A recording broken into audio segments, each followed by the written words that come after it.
First of all, anniversary days are a good day to remind and to educate.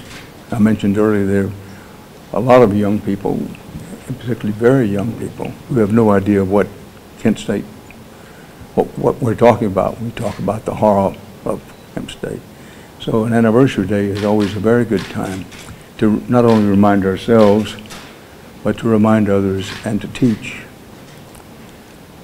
So that's one thing. The second thing, and I really feel strongly about this, is not to forget those families who suffered the most during the time, those who lost loved ones and others who were injured. But you know, it's oft-quoted and perhaps quoted too often that those who don't know or don't remember history are destined to forget it and to make the same mistakes over and over again. And I think one of the most powerful things that we can teach out of memories of what happened here on that day was how important dissent is in a society such as ours, that we have a constitutional republic based on the principles of freedom and democracy. And a very important part of that is to respect dissent,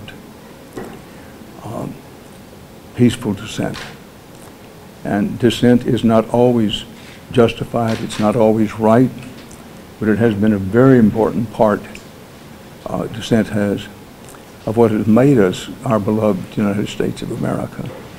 That, just to pick one example, that the women who dissented in the 19th century about the lack of the vote, they were called every name in the book, including unpatriotic, socialist, communist, everything you could think of. But theirs was a very important dissent. Women didn't get the vote until almost a quarter was over in the 20th century. But the point is that time and time again, dissent has made us better in our pursuit of, as the Constitution puts it, our continuing pursuit of a more perfect union. We're not perfect.